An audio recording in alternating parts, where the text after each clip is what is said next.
wabarakatuh. Bagaimana kabar anak-anakku sekalian? Semoga masih tetap dalam lindungan Allah Subhanahu wa taala dan diberikan kesehatan serta kenikmatan yang lainnya. Baik, pada pertemuan kali ini kita akan melanjutkan materi tentang perspektif 2.0. Namun pada kesempatan kali ini kita akan mengembangkan lebih jauh lagi. Kalau kemarin mungkin hanya gambar balok sederhana, untuk kali ini kita kembangkan menjadi sebuah perabot yang biasa kita temui sehari-hari. Misalnya TV, meja, kursi, kulkas mungkin, dan lain sebagainya. Untuk pertemuan kali ini Pak Fafa sampaikan ilustrasi sederhana karena masih banyak dari beberapa siswa yang mengalami kebingungan atau kesulitan dalam menentukan perabot ini harus digambar dengan perspektif atau sudut pandang mata burungkah, manusiakah, atau kucingkah. Nah, sebagai awalan, semoga ilustrasi yang akan tampil berikut ini bisa membantu kalian untuk lebih memahamkan diri bagaimana menentukan perabot yang akan kalian gambar nantinya. Selamat menyaksikan. Baik, sebagai ilustrasi akan saya gambarkan bagaimana cara melihat sebuah benda menggunakan prinsip perspektif. Artinya, yang digunakan adalah kita sebagai manusia dalam memandang sebuah benda. Saya gambarkan di sini misalnya ada sebuah manusia.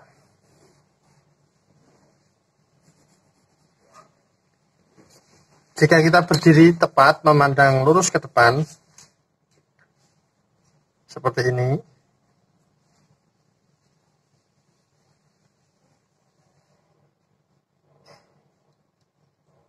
nah, pandangan kita dalam melihat lurus ke depan itulah yang disebut dengan perspektif, disebut dengan garis horizon.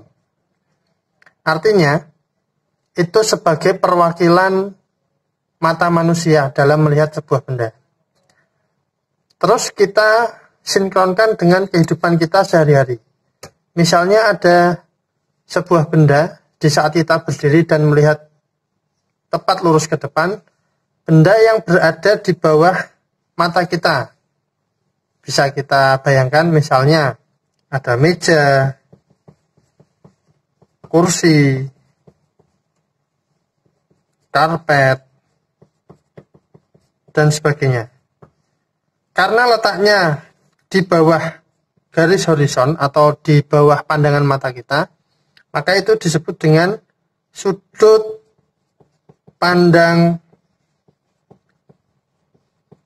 burung. Seperti yang sudah kalian baca di modul tertulis, sudut pandang mata burung itu adalah benda-benda yang terletak di bawah garis horizon. Jadi kita bicaranya adalah kaidah umum. Di saat kita melihat lurus ke depan, benda-benda yang di bawah pandangan mata kita itu disebut dengan sudut pandang mata burung. Terus kebalikannya, benda-benda yang berada di atas pandangan mata kita itu disebut dengan sudut pandang mata kucing. Dalam teori lain disebut juga dengan sudut pandang mata katak, sudut pandang mata ikan, itu sama saja. Benda-benda yang terletak di atas pandangan mata manusia. Misalnya, kita mengaca dulu benda-benda yang bentuk dasarnya balok. Bisa AC, bisa kitchen set,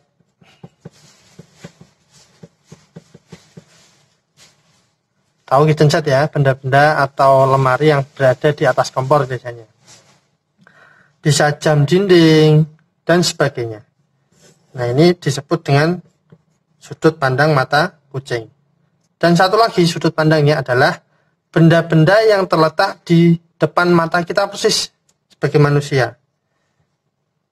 Itu tentunya sangat banyak sekali. Almari, bisa rak buku, apalagi bisa pintu, jendela, dan sebagainya. Nah, jika terletak tepat di depan mata kita, berarti itu disebut dengan sudut pandang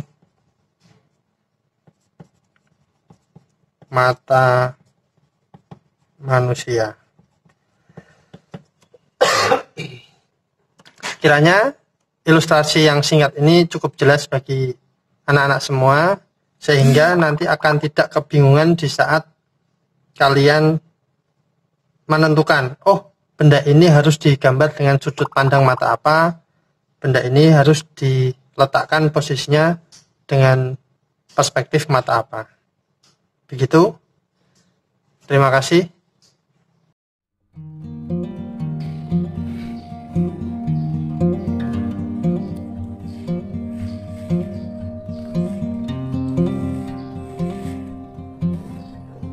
Baik anak-anak, semoga tadi sudah kalian lihat dengan seksama tentang bagaimana ilustrasi benda-benda jika kita melihat secara perspektif. Bisa kalian amati, tadi ada perspektif mata burung, mata manusia, dan mata kucing. Sehingga benda-benda yang biasa kita lihat sehari-hari itu jelas penempatannya menggunakan perspektif mata apa. Baik, untuk tahap selanjutnya kita akan mencoba praktik membuat gambar balok sederhana. Yang pertama, untuk selanjutnya kita kembangkan menjadi sebuah perabot yang biasa kita lihat sehari-hari. Dan untuk contoh bagi kalian semua, Pak Sofan nanti akan coba mempraktikkan membuat meja sederhana yang biasa kita temui sehari-hari. Selamat menyaksikan lagi. Baik, kita ke tahapan selanjutnya untuk menggambar sebuah perabot rumah tangga berdasarkan prinsip gambar perspektif dua titik hilang,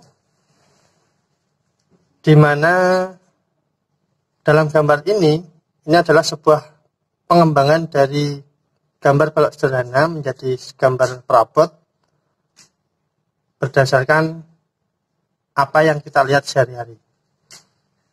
Untuk tahapannya sebenarnya sama dengan tahapan yang sudah kita gambar pada pertemuan sebelumnya, artinya kita terlebih dahulu menggambar sebuah balok sederhana dengan prinsip dua titik hilang. Dan sebelumnya harus kita tentukan dulu, kita mau menggambar perabot apa. Misalnya yang saya jadikan contoh di sini adalah sebuah meja. Jadi kita harus sudah tahu terlebih dahulu, meja itu lazim atau pada umumnya digambar dengan sudut pandang mata apa. Mengaca dari ilustrasi yang sebelumnya tadi, berarti meja lazim kita gambar dengan sudut pandang mata burung. Maka kita gambar dengan sudut pandang mata burung balok sederhana tersebut.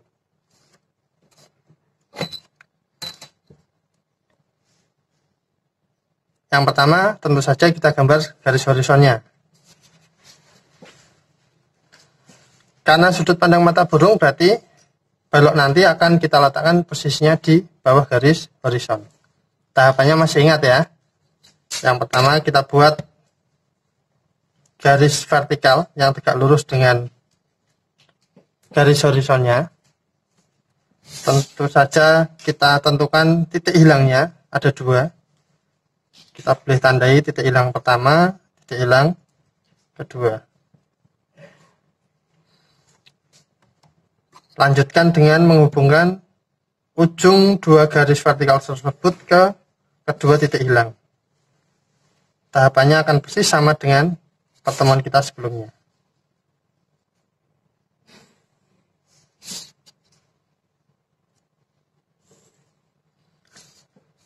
Untuk tahapan selanjutnya, kita tentukan sisi samping kiri dan kanannya, masih ingatkan, harus sejajar dengan garis yang paling depan.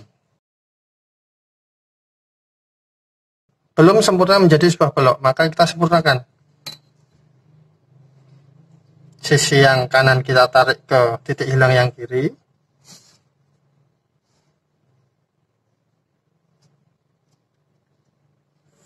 Begitu pula sisi yang kiri kita tarik ke titik hilang yang sebelah kanan. Ada pertemuan garis di sini, tandai biar tidak kelupaan.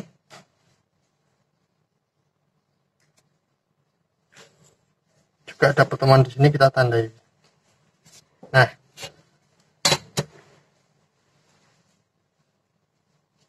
sudah menjadi balok yang utuh. Untuk selanjutnya, mari kita detailkan gambar balok ini menjadi sebuah meja. Baik ketebalan, alasnya, kakinya, kita gambar sedetail mungkin. Agar gambar perspektif meja ini menjadi sebuah gambar yang tampak nyata. Kita mulai dari kakinya dulu. Misalnya, kaki yang paling depan ini. Kita detailkan dulu.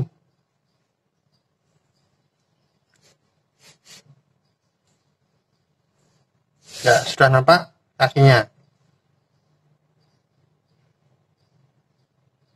Terus kaki yang sebelah kanan. Yang perlu diingat, semua garis yang tegak lurus harus sejajar dengan garis awalan tadi. Tidak boleh ada yang miring ke kiri maupun miring kanan. Semua harus sejajar. Sisi yang kiri misalnya, kakinya baru nampak sebelah. Mana yang sebelahnya? Nah, kita hubungkan ke titik hilang dulu. Tipis saja garisnya. Baru kita sinkronkan dengan kaki-kaki yang lain. Oh, dari sini ke sana. Tembus di sini. Nah, ini yang menjadi tepi satunya lagi. Begitu pula dengan yang ini.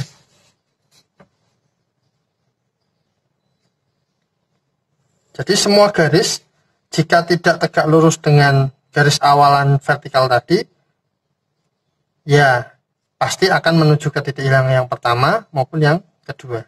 Itu prinsipnya. Seperti kaki yang ini. Di mana kaki yang satunya? Kita lihat kaki yang lainnya. Kita tarik garis bantunya. Ada pertemuan di sini. Nah, menjadi garis yang vertikal sebagai kaki dari meja tersebut. Selanjutnya kita tentukan ketebalan mejanya. Oh, misalnya meja ini nanti ada lajinya, maka kita buat agak tebal, jangan setipis kaki mejanya. Misalnya tebalnya Pak Fafa buat sekian misalnya.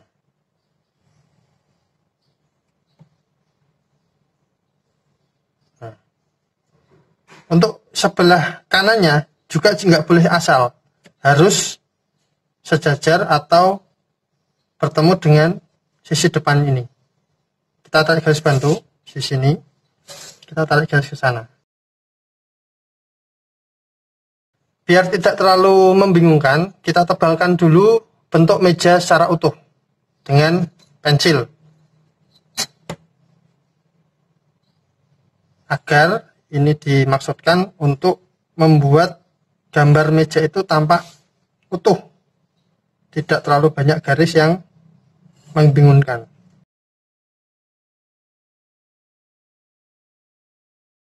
Termasuk detail kakinya, ketebalan kayunya.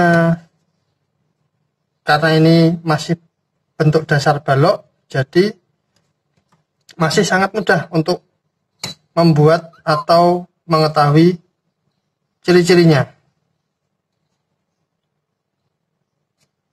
Memang dibutuhkan ketelitian yang lebih agar gambar yang dihasilkan nanti tampak real atau nyata. Kadang ada yang menggambarkan kakinya juga terlalu panjang ke bawah.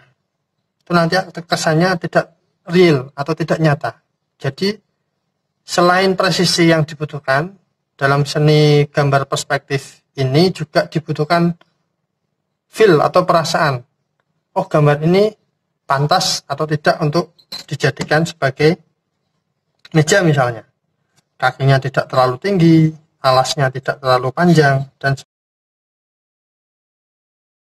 sekali lagi ini adalah contoh gambar yang sederhana dengan menggunakan prinsip perspektif 2 titik hilang. Nah, bisa kita lihat gambar meja sederhana ini sudah nampak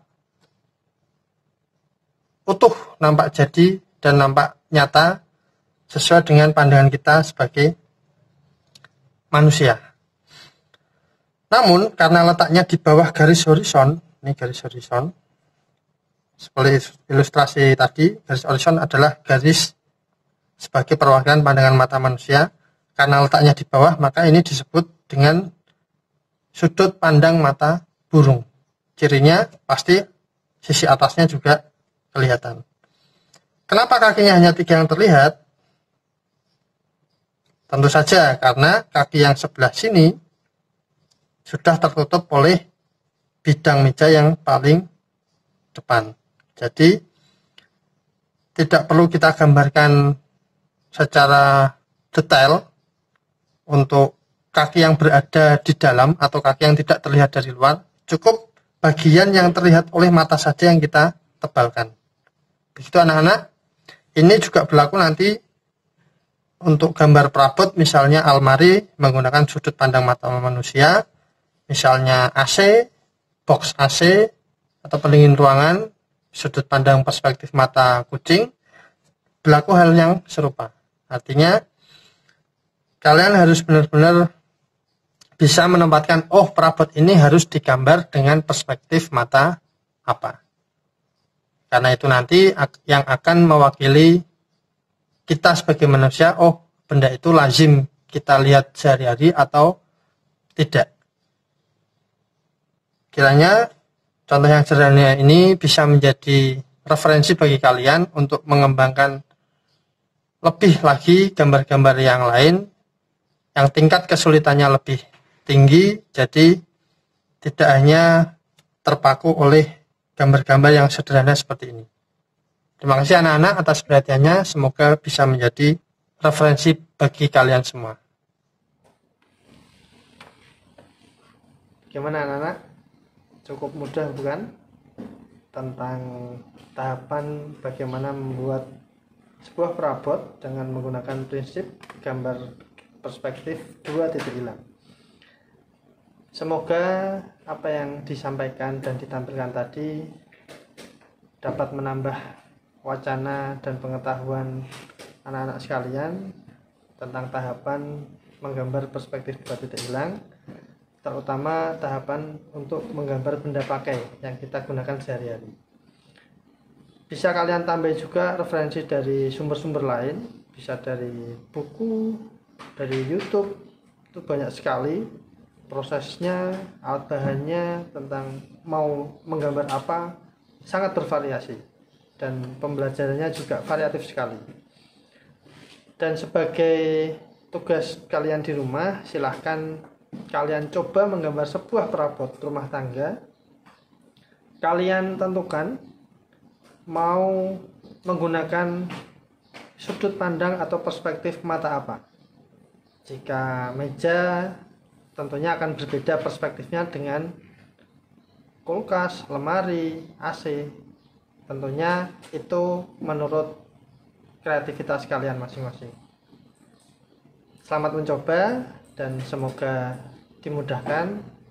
Wassalamualaikum warahmatullahi wabarakatuh.